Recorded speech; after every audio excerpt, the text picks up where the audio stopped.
ANM ನ್ಯೂಸ್ಗೆ ಸ್ವಾಗತ. ಚಿಂತಾಮಣಿಯ ಹೆಸರಾಂತ ಡೆಕ್ಕನ್ ಆಸ್ಪತ್ರೆ. ನಮ್ಮಲ್ಲಿ ಜನರಲ್ ಮೆಡಿಸಿನ್, ಸಾಮಾನ್ಯ ಶಸ್ತ್ರಚಿಕಿತ್ಸೆ, ಅಡ್ವಾನ್ಸ್ಡ್ ಲ್ಯಾಪ್ರೋಸ್ಕೋಪಿಕ್ ಶಸ್ತ್ರಚಿಕಿತ್ಸೆ, ಗ್ಯಾಸ್ಟ್ರೋಎಂಟರಾಲಜಿ, ಮೂಳೆ ಚಿಕಿತ್ಸೆ, ಪ್ರಸೂತಿ ಮತ್ತು ಸ್ತ್ರೀರೋಗ ಶಾಸ್ತ್ರ, ಮಕ್ಕಳ ಚಿಕಿತ್ಸೆ, ದಂತ ಚಿಕಿತ್ಸೆ, ಕಿವಿ, ಮೂಗು ಮತ್ತು ಗಂಟಲು, ಮೂತ್ರಶಾಸ್ತ್ರ ಚಿಕಿತ್ಸೆ, ನರವಿಜ್ಞಾನ, ನಾಳಿಯ ಮತ್ತು ಎಂಡೋವ್ಯಾಸ್ಕ್ಯುಲರ್, ನೆಫ್ರಾಲಜಿ, ಡಯಾಲಿಸಿಸ್, ಬೌಲ್ ಚಿಕಿತ್ಸೆ, ರೇಡಿಯಾಲಜಿ, ಎಂಡೋಸ್ಕೋಪಿ ಲಭ್ಯ. ಸೌಲಭ್ಯಗಳು: general ward, private ward, twin sharing ward, day care, ತುರ್ತು ward, 3 modular OT, step down ICU ಜೊತೆಗೆ ಪ್ರಮುಖ ವಿಮಾ ಕಂಪನಿಗಳೊಂದಿಗೆ ನಗದು ರಹಿತ ಸೇವೆ ಲಭ್ಯ. AO ನೇಮಕಾತಿ C&R ನಿಯಮ ಉಲ್ಲಂಘನೆ ಆರೋಪ. ಕೃಷಿ ಪದವೀಧರರಿಂದ ಅನಿರ್ದಿಷ್ಟಾವಧಿ ಹೋರಾಟದ ಎಚ್ಚರಿಕೆ. ಕೃಷಿ ಅಧಿಕಾರಿ ಹಾಗೂ ಸಹಾಯಕ ಕೃಷಿ ಅಧಿಕಾರಿ ಹುದ್ದೆಗಳ ನೇಮಕಾತಿಯಲ್ಲಿ ಕರ್ನಾಟಕ ಕೃಷಿ ಸೇವೆಗಳ ವೃಂದ ಮತ್ತು ನೇಮಕಾತಿ ನಿಯಮಗಳನ್ನು ಗಾಳಿಗೆ ತೂರಿ ನಿಯಮ ಬಾಹಿರವಾಗಿ ಇತರೆ ಪದವೀಧರರನ್ನು ಸೇರ್ಪಡೆಗೊಳಿಸಲಾಗುತ್ತಿದೆ ಎಂದು ಆರೋಪಿಸಿ ಚಿಂತಾಮಣಿ ನಗರದ ಹೊರವಲಯದ ಕುರುಬೂರು ಕೃಷಿ ವಿಶ್ವವಿದ್ಯಾಲಯದ ವಿದ್ಯಾರ್ಥಿಗಳು ಪ್ರತಿಭಟನೆ ನಡೆಸಿ ತೀವ್ರ ಆಕ್ರೋಶ ವ್ಯಕ್ತಪಡಿಸಿದ್ದಲ್ಲದೆ ಗ್ರೇಡ್ 2 ತಹಶೀಲ್ದಾರ್ ರಾಜೇಂದ್ರ ಅವರಿಗೆ ಮನವಿ ಸಲ್ಲಿಸಿದರು. ಮನವಿ ಸ್ವೀಕರಿಸಿದ ಗ್ರೇಡ್ 2 ತಹಶೀಲ್ದಾರ್ ಸದರಿ ಮನವಿಯನ್ನು ಸಂಬಂಧಪಟ್ಟವರಿಗೆ ಕಳಿಸಿಕೊಡುವ ಭರವಸೆ ನೀಡಿದರು. ಈ ಸಂದರ್ಭದಲ್ಲಿ ನಿಯಮ ಬಾಹಿರ ಸುತ್ತುವರಿಗೆ ಆಕ್ಷೇಪ ವ್ಯಕ್ತಪಡಿಸಿ ಮಾತನಾಡಿದ ವಿದ್ಯಾರ್ಥಿಗಳಾದ ಚಿನ್ಮಯಿ, ಮಾಧುರ್ಯ, ಸ್ವಾತಿ ಮತ್ತಿತರರು ದಿನಾಂಕ 15/5/2021 ಮತ್ತು 2/12/2022 ಕರ್ನಾಟಕ ರಾಜ್ಯ ಗೆಜೆಟ್ ಪ್ರಕಾರ ಈ ಹುದ್ದೆಗಳಿಗೆ ಕೇವಲ ICAR ಹಾಗೂ AICTE ಮಾನ್ಯತೆ ಪಡೆದ ಸಮಸ್ಯೆಗಳು ಕೃಷಿ ಮತ್ತು ಕೃಷಿ ಸಂಬಂಧಿತ ಪದವೀಧರರು ಮಾತ್ರ ಅರ್ಹರಾಗಿರುತ್ತಾರೆ. 2024 ಮತ್ತು 2026 KPSC ಮತ್ತು KEA ಪದವೀಧರ ಅಧಿಸೂಚನೆಗಳಲ್ಲೂ ಯಾವುದೇ ಖಾಸಗಿ ಅಥವಾ ತಾಂತ್ರಿಕ ಪದವೀಧರರಿಗೆ ಅವಕಾಶ ನೀಡಿರಲಿಲ್ಲ. ಆದರೆ ಇತ್ತೀಚೆಗೆ ಹೊರಡಿಸಲಾದ ಜೂನ್ 2026 ಹೆಚ್ಚುವರಿ ಸುತ್ತೋಲೆಗಳ ಮೂಲಕ ರೈಟೆಕ್ ವಿಶ್ವವಿದ್ಯಾಲಯದ ಕೃಷಿ ಪದವೀಧರರಿಗೆ ಹಾಗೂ BE ಬಯೋಟೆಕ್ನಾಲಜಿ ಪದವೀಧರರಿಗೆ ನಿಯಮ ಬಾಹಿರವಾಗಿ ಅರ್ಹತೆ ವಿಸ್ತರಿಸಲಾಗಿದೆ.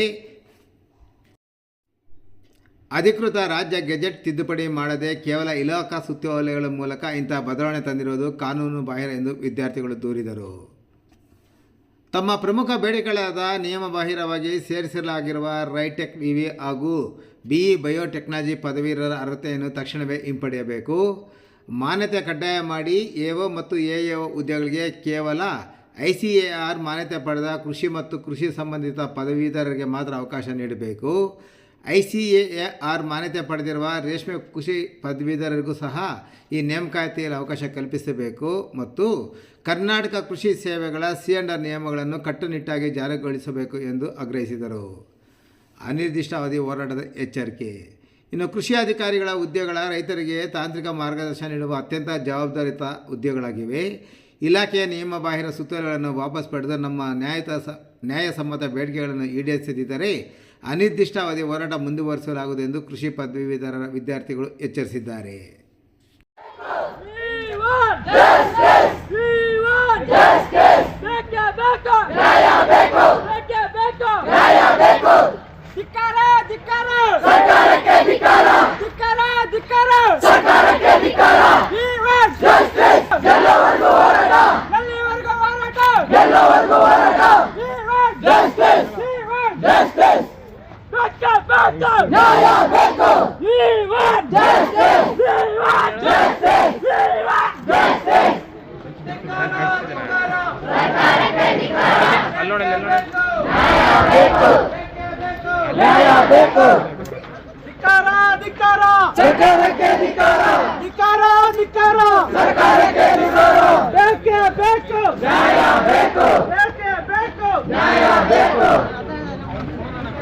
ಅನೂಪ್ ಅಂತ ಪ್ರಥಮ ವರ್ಷ BSc ರೇಷ್ಮೆ ಕೃಷಿ ವಿದ್ಯಾರ್ಥಿ.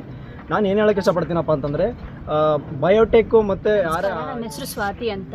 ನಾನು ಅಂತಿಮ ವರ್ಷದ ರೇಷ್ಮೆ ಕೃಷಿ ವಿದ್ಯಾರ್ಥಿ. ನಮ್ಮ ಬೇಡಿಕೆ ಏನಂತಂದರೆ 15% ಎಲ್ಲ ಅಲೈಡ್ ಸೆಕ್ಟರ್ನ ಫಾರ್ಮ್ ಸೈನ್ಸ್ನ ಆ್ಯಡ್ ಮಾಡಿದ್ದಾರೆ, ಸೆರಿಕಲ್ಚರ್ನ ಯಾಕೆ ಆ್ಯಡ್ ಮಾಡ್ತಿಲ್ಲ ಅನ್ನೋದೇ ನಮ್ಮ ಬೇಡಿಕೆ. ಈಗ ನಾವೇನು ಸೆರಿಕಲ್ಚರ್ಗೆ ಡೈರೆಕ್ಟಾಗಿ ಬಂದೇನೋ ಜಾಯ್ನ್ ಆಗಿಲ್ಲ. ನಾವು KE ಅಂಡರಲ್ಲಿ CET ಎಕ್ಸಾಮ್ ಬರೆದಿದ್ದೀವಿ, ಪ್ರಾಕ್ಟಿಕಲ್ ಎಕ್ಸಾಮ್ ಬರೆದಿದ್ದೀವಿ. ಅದಾದಮೇಲೆ ನಮಗೆ ಇಲ್ಲಿ ಸೀಟ್ ಕೊಟ್ಟಿದ್ದು. ನಾವು ಏನಿಲ್ಲ ಅಂದರೆ 75% ಅಗ್ರಿಕಲ್ಚರ್ ಸಬ್ಜೆಕ್ಟ್ನೇ ಓದ್ತಿರೋದು. ಆದರೂ ನಮಗೆ ಯಾಕೆ ಕೊಡ್ತಿಲ್ಲ? ಒಂದೇ ದಿನದಲ್ಲೇ ಬಿ ಟೆಕ್ನಾಲಜಿ ಅವ್ರನ್ನ ಆ್ಯಡ್ ಮಾಡಿದ್ದೀರಾ ಅಂದರೆ ಸೆರಿಕಲ್ಚರ್ನ ಕೂಡ ಆ್ಯಡ್ ಮಾಡ್ಬೋದಲ್ಲ. ನಾವು ಅದೇ ಸಬ್ಜೆಕ್ಟ್ನ ಓದ್ತೀವಿ, ಅವ್ರ ಥರ ನಮಗೂ ಪೆಸ್ಟ್ ಅಂದರೆ ಏನು ಗೊತ್ತು, ಡಿಸೀಸ್ ಅಂದರೆ ಏನು ಗೊತ್ತು, ಮಣ್ಣಿನ ಬಗ್ಗೆ ಗೊತ್ತು, ಎಲ್ಲಾದ್ರ ಬಗ್ಗೆ ಗೊತ್ತಿದ್ದು ನಮ್ಮನ್ನ ಯಾಕೆ ಆ್ಯಡ್ ಮಾಡ್ತಿಲ್ಲ ಅನ್ನೋದು ನಮ್ಮ ಬೇಡಿಕೆ. ನಮ್ಮನ್ನು 15% ಅಲೈಟ್ ಸೆಕ್ಟರ್ ಒಳಗೆ ನಮ್ಮನ್ನು ಸೇರಿಸ್ಕೊಳ್ರಿ. ನಾವು ಎ ಒ ಎಕ್ಸಾಮ್ಗೆ ಎಲಿಜಿಬಲ್ ಆಗಬೇಕು ಅನ್ನೋ ಬೇಡಿಕೆನ KE ಅವರು ಬೇಗ ನಮಗೆ ಇನ್ಫಾರ್ಮೇಷನ್ನ ಕೊಡಬೇಕು ಅಂತ. ನಮಸ್ಕಾರ, ನನ್ನ ಹೆಸರು ಚಿನ್ಮಯಿ ಅಂತ. Second year BSc honours agriculture ಓದ್ತಾ ಇದ್ದೀನಿ. ನಾನು ಕಾಲೇಜ್ ಆಫ್ ಸೆರಿಕಲ್ಚರ್ ಚಿಂತಾಮಣಿಯಿಂದ. ನಮ್ಮ ಬೇಡಿಕೆ ಏನಪ್ಪ ಅಂತಂದರೆ AO ಎಕ್ಸಾಮ್ ಮತ್ತು AO ಎಕ್ಸಾಮ್ಗೆ ಅಗ್ರಿಕಲ್ಚರ್ ಸ್ಟೂಡೆಂಟ್ಸ್ನ ಬಿಟ್ಟು ಮತ್ತು ಪ್ರೈವೇಟ್ ಕಾಲೇಜಸ್ ಅವ್ರನ್ನ ಮತ್ತು BE BTech ಅವ್ರನ್ನ ಆ್ಯಡ್ ಮಾಡಿದ್ದಾರೆ. ಇದು ಅಗ್ರಿಕಲ್ಚರ್ ಸ್ಟೂಡೆಂಟ್ಸಿಗೆ ತುಂಬ ಅನ್ಯಾಯ ಆಗ್ತಿದೆ. ಯಾಕಂತಂದರೆ 85% ಇರೋದು ಅಗ್ರಿಕಲ್ಚರ್ ಸ್ಟೂಡೆಂಟ್ಸಿಗೆ ಮತ್ತು 15% ಇರೋದು ಇತರ ಅಲೈಡ್ ಸೆಕ್ಟರ್ಸ್ ಅವರಿಗೆ. BE BTech ಅವ್ರನ್ನ ಆ್ಯಡ್ ಮಾಡಿರೋದ್ರಿಂದ ಏನಾಗ್ತಿದೆ ಅಂತಂದರೆ ಮತ್ತು ಪ್ರೈವೇಟ್ ಕಾಲೇಜಸ್ ಅವ್ರನ್ನ ಆ್ಯಡ್ ಮಾಡಿರೋದ್ರಿಂದ ತುಂಬ ಕಮ್ಮಿ ಸೀಟ್ಸು ಅಗ್ರಿಕಲ್ಚರ್ ಅವ್ರಿಗೆ ಸಿಗ್ತಾ ಇದೆ. ಈ ಅಪ್ಲಿಕೇಶನ್ ಫಾರ್ಮ್ನ ಫಿಲ್ ಮಾಡೋಕ್ಕೆ 20/6/2026ವರೆಗೂ ನಮಗೆ ಟೈಮ್ ಇತ್ತು. ಆದರೆ 19/6/2026ಕ್ಕೆ ಗೌರ್ಮೆಂಟ್ ಏನು ಮಾಡುತ್ತಪ್ಪ ಅಂದರೆ BE BTechnology ಅವರು ಈ ಎಕ್ಸಾಮ್ನ ಬರಿಬೋದು ಅಂತ ಅನೌನ್ಸ್ಮೆಂಟ್ನ ಬಿಡ್ತಾರೆ. ಒಂದೇ ದಿನಕ್ಕೆ ಅನೌನ್ಸ್ಮೆಂಟ್ನ ಬಿಟ್ಟಿರೋರಿಗೆ ನಾವು ಈ ಅನೌನ್ಸ್ಮೆಂಟ್ನ ತೆಗ್ದಾಕ್ರಿ ಅಂತ ಹೇಳಿದ್ರೆ, ಇವಾಗ ಆಲ್ರೆಡಿ ಎಲ್ಲರೂ ಅಪ್ಲಿಕೇಶನ್ ಹಾಕಿದರೆ ನಾವು ಒಂದೇ ದಿನಕ್ಕೆ ಈ ಅನೌನ್ಸ್ಮೆಂಟ್ನ ತೆಗಿಯೋಕ್ಕಾಗಲ್ಲ ಅಂತ. ಒಂದೇ ದಿನಕ್ಕೆ ಅನೌನ್ಸ್ಮೆಂಟ್ ಮಾಡಿರೋರಿಗೆ ಒಂದೇ ದಿನಕ್ಕೆ ಅನೌನ್ಸ್ಮೆಂಟ್ನ ಯಾಕೆ ತೆಗಿಯೋಕ್ಕಾಗಲ್ಲ ಇದೆ. ಮುಂದಿನ ತಿಂಗಳು ಎಕ್ಸಾಮ್ಗೆ BE ಮತ್ತು BTechnology ಅವರು ಮತ್ತು ಪ್ರೈವೇಟ್ ಕಾಲೇಜಸ್ ಅವ್ರಿಗೆ ಎಕ್ಸಾಮ್ನ ಬರೆಯೋಕ್ಕೆ ಎಲಿಜಿಬಿಲಿಟಿನ ಕೊಡಬಾರ್ದು ಅಂತ ನಮ್ಮದು ಫಸ್ಟ್ ಬೇಡಿಕೆ. ಸೆಕೆಂಡ್ ಬೇಡಿಕೆ ಏನಪ್ಪ ಅಂದರೆ ಪ್ರೈವೇಟ್ ಕಾಲೇಜಸ್ನ ಬ್ಯಾನ್ ಮಾಡಬೇಕು. ಪ್ರೈವೇಟ್ ಕಾಲೇಜಸ್ ಅವ್ರಿಗೆ ಇವಾಗ ನಾವು ಎಲ್ಲ ಗೌರ್ಮೆಂಟ್ ಕಡೆಯಿಂದನೇ ಬರೋ ಫೆಸಿಲಿಟೀಸಿಂದ ಓದ್ತೀವಿ. ಪ್ರೈವೇಟ್ ಕಾಲೇಜಸ್ ಅವ್ರಿಗೆ ಮನಿ ಮಾತಾಡುತ್ತೆ. ಅವರು ಇವಾಗ ನಮ್ಮ ಕಾಲೇಜಲ್ಲಿ ನಾವು ತುಂಬ ರಾತ್ರಿ ಎಲ್ಲ ಓದಿ 8 CGPA ಇಡೋದು ಒಂದೇ. ಪ್ರೈವೇಟ್ ಕಾಲೇಜ್ ಆಗಿರೋದ್ರೆ ನಮ್ಮ ಕಾಲೇಜ್ ಟಾಪ್ 1 ಆಗಿರಬೇಕು ಅಂತ ಅಲ್ಲಿ ಟೀಚರ್ಸ್ ಫೋರ್ಸ್ ಮಾಡಿ ಅವರಿಗೆ 9 ಮೇಲೆ CGPA ಇಡ್ತಾರೆ. ನಾವು ಕಷ್ಟಪಟ್ಟು ಓದಿರೋದಕ್ಕೂ ಅವ್ರಿಗೂ ಏನು ವ್ಯತ್ಯಾಸನೇ ಇರಲ್ಲ ಅಲ್ಲಿಗೆ. ಇವಾಗ ಬರೀ BE BTechnology ಅವ್ರು ಕೇಳಿದ್ದಾರೆ ನಮಗೆ 15% ರಿಸರ್ವೇಷನ್ ಕೊಡಿ ಅಂತ. ಮುಂದೆ ನಾರ್ಮಲ್ ಡಿಗ್ರಿ ಅವರು ಕೇಳ್ತಾರೆ ನಮಗೂ ಆ್ಯಡ್ ಮಾಡಿರಿ ಅಂತ. ಅವಾಗೂ ಹಿಂಗೆ ಆ್ಯಡ್ ಮಾಡೋಕ್ಕೆ ಕೊಡ್ತೀರಾ? ನಾವು ಸೈನ್ಸ್ ಮಾಡಿ CET ಥ್ರೂ ಬಂದಿರ್ತೀವಿ. ಅವ್ರು ನಾರ್ಮಲ್ ಆರ್ಟ್ಸ್ ಮಾಡಿಕೊಂಡು ಬಂದಿರೋರ್ಗೂ ನಮಗೂ ಅವ್ರಿಗೂ ಏನು ವ್ಯತ್ಯಾಸನೇ ಇರಲ್ಲ. ಇವಾಗ BE BTechnology ಅವರು ಬರೀ BE BTechnology ಅವರು ಇಂಜಿನಿಯರಿಂಗ್ ಬೇಸ್ ಅಷ್ಟೇ ಓದ್ತಾರೆ. ಇವಾಗ ಕೋಡಿಂಗ್ ಮಾಡೋರು, ಇವಾಗ AO ಮತ್ತು AO ಅವ್ರ ಕೆಲಸ ಏನು? ಫಾರ್ಮರ್ಸಿಗೆ ಗೈಡ್ ಮಾಡೋದು. ನೀವು ಮಣ್ಣಿನ ಬಗ್ಗೆನೇ ಗೊತ್ತಿಲ್ಲದೆ ಇರೋರು ಮಣ್ಣಿನ ಬಗ್ಗೆ ಏನು ಹೇಳ್ಕೊಡೋಕ್ಕೆ ಸಾಧ್ಯ? ಫಾರ್ಮರ್ಸಿಗೆ ಏನು ಹೇಳ್ಕೊಡೋಕ್ಕೆ ಸಾಧ್ಯನೇ ಇಲ್ಲ. ಎಕ್ಸಾಮ್ಗೆ ಬರೀ ಅಗ್ರಿಕಲ್ಚರ್ ಅವ್ರಿಗೆ ಕೊಡಬೇಕು ಅಂತ ಕೇಳ್ಕೊತೀನಿ. ಇವಾಗ BE BTechnology ಅವರು ಏನು ಅಗ್ರಿಕಲ್ಚರ್ ಬೇಸ್ ಓದೇ ಇರಲ್ಲ.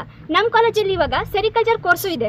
ನಾವು ಎಷ್ಟು ಅಗ್ರಿಕಲ್ಚರ್ ಬಗ್ಗೆ ಓದಿರ್ತೀವೋ ನಮ್ಮ ಕಾಲೇಜಲ್ಲಿರೋ ಸೆರಿಕಲ್ಚರ್ ಅವರು ಮೋರ್ ದೆನ್ 75% ಪ್ಲಸ್ ಅವ್ರು ಸೇಮ್ ಸಿಲೆಬಸ್ನ ಓದಿರ್ತಾರೆ. ಅವರಿಗೆ ಇಲ್ದಿರೋ ಎಲಿಜಿಬಿಲಿಟಿ ಯಾರೋ ಇಂಜಿನಿಯರಿಂಗ್ ಓದಿರೋರಿಗೆ ಯಾಕೆ ಬೇಕು ಎಲಿಜಿಬಿಲಿಟಿ ಅಂತ ನಮ್ಮದು ಒಂದು ಕ್ವೆಶನ್ನು.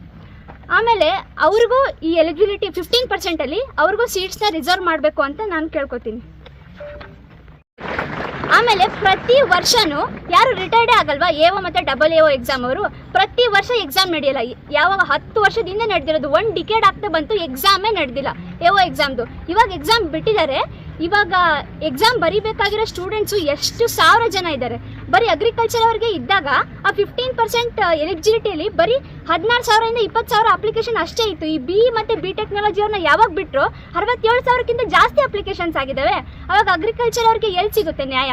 ಅವ್ರಿಗೆ ನ್ಯಾಯನೇ ಸಿಗಲ್ಲ. ಇವಾಗ ಅನ್ಬೋದು ಅವರು ಓದ್ಬಿಟ್ಟು ಎಕ್ಸಾಮ್ ಬರ್ದಿರ್ತಾರೆ, ಅವರಿಗೂ ಎಲ್ಲ ನಾಲೆಡ್ಜ್ ಇರುತ್ತೆ ಅಂತ.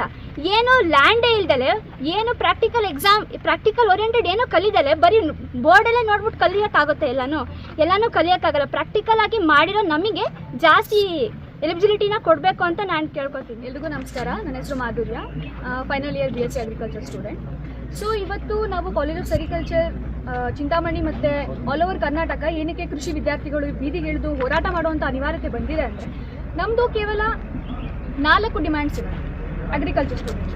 ಮೊದಲನೇದಾಗಿ ನಿಮ್ಗೆಲ್ರಿಗೂ ಗೊತ್ತಿರೋ ಹಂಗೆ ಅಗ್ರಿಕಲ್ಚರ್ ಸ್ಟೂಡೆಂಟ್ಸ್ಗೆ ಇರೋ ಜಾಬ್ ಆಪರ್ಚುನಿಟೀಸೇ ತುಂಬ ಕಮ್ಮಿ. ಇರೋ 1-2 ಜಾಬ್ ಆಪರ್ಚುನಿಟೀಸ್ನು ಕೂಡ ಅವರು ಬೇರೆಯವ್ರಿಗೆ ಅಂತಲೇ ಮೀಸಲಾತಿಗಳು ಕೊಟ್ಟು ಇಟ್ಟರೆ ನಾವು ಎಲ್ಲಿಗೆ ಹೋಗಬೇಕು ಅಂತ ಕೇಳ್ತಾರೆ. ಒಂದು, ಈಗ ಲಾಸ್ಟ್ 2017ರಲ್ಲಿ ಇವಾಗ ಕರೆದಿದ್ರು, ಅದಾದಮೇಲೆ 10 ವರ್ಷಗಳ ನಂತರ ಇವಾಗ ಕರೀತಾ ಇದ್ದಾರೆ. ಆದರೂ ಇವಾಗಲೂ ನಮಗೆ ಕೊಟ್ಟಿರುವಂಥ ಏನು ಮೀಸಲಾತಿ ಇದೆ ತುಂಬ ಕಮ್ಮಿ ಇದೆ ಅಗ್ರಿಕಲ್ಚರ್ ಸ್ಟೂಡೆಂಟ್ಸ್ಗೆ. ಅದರಲ್ಲಿ ಕೂಡ ಪ್ರೈವೇಟ್ ಅವ್ರಿಗೆ ಅಥವಾ ಇನ್ಯಾವುದೋ ಬಿಟೆಕ್ ಅವ್ರಿಗೆ ಇವ್ರಿಗೆಲ್ಲ ನೀವು ಅಪರ್ಚುನಿಟೀಸ್ ಕೊಟ್ಕೊಂಡು ಕುತ್ಕೊಂಡ್ರೆ ಅವ್ರಿಗೆ ಬೇರೆ ಕಡೆನೂ ತುಂಬ ಕೆಲಸ ಸಿಗುವಂಥ ಚಾನ್ಸಸ್ ಅವೆಲ್ಲ ಇದೆ. ಬಟ್ ನಾವೆಲ್ಲಿಗೆ ಹೋಗಬೇಕು ಅಂತ ನಾವು ಕೇಳ್ತಾ ಇರೋ ಮೊದಲನೇ ಕ್ವೆಶನ್. ಎರಡನೇದಾಗಿ ಅದರಿಂದ ನಾವು ಕೇಳ್ತಾ ಇರೋದು ಏನಂದರೆ ಎಒ ಎಕ್ಸಾಮ್ ಏನಿದೆ ಅದನ್ನು ನಮಗಷ್ಟೇ ಮೀಸಲಿಡಿ, ಮತ್ತು ನಮ್ಮಂಥ ಹೋಮ್ ಮತ್ತು ಸೈನ್ಸ್ ಅಲೈಡ್ ಕೋರ್ಸಸ್ ಏನಿದೆ, ಅಗ್ರಿಕಲ್ಚರ್ ಅಲೈಡ್ ಕೋರ್ಸಸ್ ಇವ್ರುಗಳಿಗೆ ಮೀಸಲಿಡಿ, ಮತ್ತು ಪ್ರತಿ ವರ್ಷ ಕೂಡ ಎಒಗೆ ಕಾಲ್ ಮಾಡಿ ಕಂಡಕ್ಟ್ ಮಾಡಿ. ಮತ್ತು ಎರಡನೇ ನಮ್ದು ಏನಿದೆ ಅಂದರೆ ರಾಯ್ಟೆಕ್ ಯೂನಿವರ್ಸಿಟಿ ಏನಿದೆ, ಪ್ರೈವೇಟ್ ಯೂನಿವರ್ಸಿಟಿ ಏನಿದೆ, under so many private colleges ಇದ್ದಾವೆ. ಅವರು ಈಗ ನೀವು ನೋಡಿರ್ಬೋದು ಮೆಡಿಕಲ್ ಮತ್ತು ಇಂಜಿನಿಯರಿಂಗ್ ಪರಿಸ್ಥಿತಿಗೆ ಹೇಗಾಗಿದೆ ಅಂತ. ಲಕ್ಷ ಕೊಟ್ಟು ಸೀಟ್ ತೊಗೊತಾರೆ, ಎಲ್ಲ ಮಾಡ್ತಾರೆ. ಮತ್ತು ಆ್ಯಕ್ಚುಲಿ ಕಷ್ಟಪಟ್ಟು ಓದಿರೋ ಸ್ಟೂಡೆಂಟ್ಸ್ಗೆ ಏನು ಕೂಡ ಅಲ್ಲಿ ಫೆಸಿಲಿಟಿ ಸಿಗ್ತಾ ಇಲ್ಲ. ಈಗ ಕಷ್ಟಪಟ್ಟು ಓದಿ CET ಬರೆದು ನಾವು ಇಲ್ಲಿಗೆ ಬಂದು ಗೌರ್ಮೆಂಟ್ ಕೋಟಾದಲ್ಲಿ ಸೀಟ್ ತೊಗೊಂಡಿರ್ತೀವಿ. ಬಟ್ ಅದೇ ದುಡ್ಡು ಕೊಟ್ಟು ಓದಿ ಅಲ್ಲೇನೋ ಅವ್ರಿಗೆ ಪ್ರಾಕ್ಟಿಕಲ್ ನಾಲೆಡ್ಜ್ ಇರಲ್ಲ. ನೀವೆಲ್ಲರೂ ಹೇಳ್ಬೋದು ಅಗ್ರಿಕಲ್ಚರ್ ಯೂನಿವರ್ಸಿಟಿ ಪ್ರೈವೇಟ್ ಏನಿದೆ ಅಲ್ಲಿ ಫೀಲ್ಡ್ ಇಲ್ಲ, ಎಕರೆಗಟ್ಟಲೆ ಫೀಲ್ಡ್ ಇಲ್ಲ, ಅವ್ರಿಗೆ ಪ್ರಾಕ್ಟಿಕಲ್ ಸ್ಕಿಲ್ಸ್ ಇಲ್ಲ. ಏನಿದ್ರು ನಮ್ಗೆ ಇಷ್ಟೊಂದು ಫೆಸಿಲಿಟೀಸ್ ಕೊಟ್ಟು ನಾವೆಲ್ಲ ಕಲಿತು ನಮಗೂ ಅವ್ರಿಗೂ ಎಲ್ಲಿಂದ ಸಮಾನತೆ ಅಂತ ನಾನು ಕೇಳ್ತಾ ಇದ್ದೀನಿ. ಸೊ ಇನ್ನೊಂದು ರಾಯ್ಟೆಕ್ ಯೂನಿವರ್ಸಿಟಿಯಿಂದ ಪ್ರೈವೇಟ್ ಕಾಲೇಜಸ್ನ ತೆಗಿಬೇಕು. ನೆಕ್ಸ್ಟ್ ಮೂರನೇದು ಬಂದು ಸ್ಪೋರ್ಟ್ ಕೋಟ. ಈಗ ನಮ್ಮಲ್ಲಿ ತುಂಬ ಜನ ಸ್ಪೋರ್ಟ್ಸ್ ಆಡ್ತಾರೆ, ಕಲ್ಚರಲ್ಸ್ ಆಡ್ತಾರೆ. ಅವರೆಲ್ರಿಗೂ ಎಒ ಎಕ್ಸಾಮಿನೇಷನಲ್ಲಿ ಒಂದು ಕೋಟಾ ಅಂತ ಸಿಗಬೇಕು ಅಂತ. ಯಾಕಂದರೆ ಅವರು ತಮ್ಮ ಏನು ಎಜುಕೇಷನ್ ಟೆನ್ಯೂರ್ ಏನಿದೆ ಅದರಲ್ಲಿ ಕೆಲವು ಸಮಯನ ಎತ್ತಿಟ್ಟು ಇದಕ್ಕೋಸ್ಕರ ಅಂತಲೇ ಸಮಯನ ಯುಟಿಲೈಸ್ ಮಾಡ್ಕೊಂಡಿರ್ತಾರೆ. ಅವ್ರಿಗೋಸ್ಕರ ಒಂದು ಕೋಟಾ ಬೇಕು. ನೆಕ್ಸ್ಟ್ ಲಾಸ್ಟಾಗಿ ನಾವೇನು ಕೇಳ್ತಾ ಇದ್ದೀವಿ ಅಂದರೆ ದೇಸಿ ಪ್ರೋಗ್ರಾಮ್. ಕೆಲವು ವರ್ಷಗಳ ಹಿಂದೆ, ತುಂಬ ವರ್ಷಗಳ ಹಿಂದೆ ಏನಾಗಿತ್ತು ಅಂದರೆ ಅಗ್ರಿಕಲ್ಚರ್ ಓದಿರೋರಿಗೆ ಮಾತ್ರ ಫರ್ಟಿಲೈಸರ್ ಕಂಪನಿ ಇದೆ ಎಲ್ಲದಕ್ಕೂ ಲೈಸೆನ್ಸ್ ಸಿಗಬೇಕು ಅಂತ ಇತ್ತು.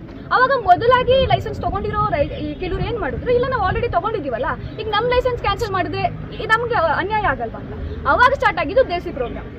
ಅಂದರೆ ಅಂಥವ್ರಿಗೆ ಸ್ವಲ್ಪನಾದ್ರೂ ನಾಲೆಡ್ಜ್ ಇರಬೇಕು ಅಗ್ರಿಕಲ್ಚರ್ ಬಗ್ಗೆ ಅಂತ ಮ್ಯಾನೇಜ್ ಸ್ಟಾರ್ಟ್ ಮಾಡಿದಂಥ ಪ್ರೋಗ್ರಾಮ್ ಬಂದು ದೇಸಿ. ಓಕೆ, ಅವಾಗ ಒಪ್ಕೊಂಡ್ವಿ, ಅಂಥವ್ರಿಗೂ ನಾಲೆಡ್ಜ್ ಸಿಗಬೇಕು. ಅವರು ಫರ್ಟಿಲೈಸರ್ ಕಂಪನಿಯಲ್ಲೆಲ್ಲ ಕೆಲಸ ಮಾಡಬೇಕಾದ್ರೆ ಅವ್ರಿಗೆ ಕೊಡಬೇಕಾದ್ರೆ ರೈತರು ಕೊಡಬೇಕಾದ್ರೆ ನಾಲೆಡ್ಜ್ ಇರಬೇಕು ಅಂತ. ಸೊ ಅವ್ರಿಗೆಲ್ಲ ತಿಳಿಸಾದ್ಮೇಲೆ ಇವಾಗಾದ್ರೂ ಸ್ಟಾಪ್ ಮಾಡಬೇಕಲ್ವ ದೇಸಿ ಅನ್ನೋ ಪ್ರೋಗ್ರಾಮ್ನ. ನಮಗೂ ಮತ್ತು ಡಿಪ್ಲೊಮೊ ಏನೋ ವಾರಕ್ಕೊಂದು ಕ್ಲಾಸ್ ತೊಗೊತಾರೆ ಅವ್ರಿಗೂ ಒಂದೇ ರೀತಿ ಸಮಾನತೆ ಕೊಟ್ಟು ನೀವು ಹೇಗೆ ಈಕ್ವಲ್ ನಾವು ಅಂತ ಹೇಗೆ ಹೇಳ್ತಾ ಇದ್ದಾರೆ. ಸೊ ದೇಸಿ ಪ್ರೋಗ್ರಾಮ್ ಕೂಡ ಸ್ಟಾಪ್ ಮಾಡಬೇಕು. ಇಷ್ಟು ನಮ್ಮ ಬೇಡಿಕೆಗಳು. ಇನ್ನೊಂದು ಬಂದೇನು ಅಂದರೆ ನಮ್ಮ ಸೆರಿಕಲ್ಚರ್ ನಮ್ಮ ಸಹಪಾಠಿಗಳೇನಿದ್ದಾರೆ ಅವ್ರಿಗೆ ಏನಕ್ಕೆ ಎಒ ಎಕ್ಸಾಮಲ್ಲಿ ಎಲಿಜಿಬಿಲಿಟಿ ಇಲ್ಲ, ಬೇರೆ ಅಲೈಡ್ ಸೈನ್ಸಸ್ ಅವ್ರಿಗೆಲ್ಲ ಇದೆ ಅಂದಮೇಲೆ ಅವ್ರಿಗೆ ಯಾಕಿಲ್ಲ, ಇದು ಕೂಡ ನಮ್ಮದೊಂದು ಪ್ರಶ್ನೆ ಇದೆ. ಸೊ ಇದನ್ನು ನೀವು ಮೀಡಿಯಾದವರಾಗಿರ್ಬೋದು, ಸರ್ಕಾರ ಆಗಿರ್ಬೋದು, ನಮ್ಮ ಧ್ವನಿ ಕೇಳಲೇಬೇಕು. ನೀವು ನಮ್ಮ ಪ್ರೊಟೆಸ್ಟ್ ಏನಿದೆ ಅದು ನಾವು ಫ್ರೂಟ್ಫುಲ್ ಆಗೋ ತನಕ ಬಿಡಲ್ಲ, ಹೋರಾಟ ಮಾಡೇ ಮಾಡ್ತೀವಿ ಅಂತ ಹೇಳಿ ನನ್ನ ಮಾತು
ಅಂಜನಿ ಬಡಾವಣೆಯ ರಾಯಲ್ ಸರ್ಕಲ್ BNR ಬಿಲ್ಡಿಂಗ್ನಲ್ಲಿ ನೂತನವಾಗಿ ಪ್ರಾರಂಭ ಮಾಡಿರುವ ಅನು ಸಿಲ್ಕ್ಸ್ ಆ್ಯಂಡ್ ಸ್ಯಾರೀಸ್ ಅಂಗಡಿಯಲ್ಲಿ ಮೈಸೂರು ಸಿಲ್ಕ್ ಸೀರೆಗಳು, ಬನಾರಸಿ ಸೀರೆಗಳು, ಫ್ಯಾನ್ಸಿ ಸೀರೆಗಳು, ಸ್ಯಾರಿ ಶೇಪ್ ವೇರ್ಗಳು, ಕಲಂಕಾರಿ ಬ್ಲೌಸುಗಳು ಮತ್ತು ಫ್ಯಾನ್ಸಿ ನೈಟೀಸ್ ದೊರೆಯುತ್ತದೆ. ನೇಕಾರರಿಂದ ನೇರ ಮಾರಾಟ ಮಾಡುತ್ತಿದ್ದು ಪ್ರಾರಂಭೋತ್ಸವದ ಪ್ರಯುಕ್ತ 10% ಡಿಸ್ಕೌಂಟ್ ಸಹ ನೀಡಲಾಗುತ್ತದೆ. ಒಮ್ಮೆ ಸಂಪರ್ಕಿಸಿ Anu silk and sarees, BNR building, royal circle, Anjane ಬಡಾವಣೆ, ಚಿಂತಾಮಣಿ. ಹೆಚ್ಚಿನ ವಿವರಗಳಿಗೆ ಮೊಬೈಲ್ ಸಂಖ್ಯೆ 7691399946 ಮತ್ತು 9686062349ಕ್ಕೆ ಸಂಪರ್ಕಿಸುವುದು.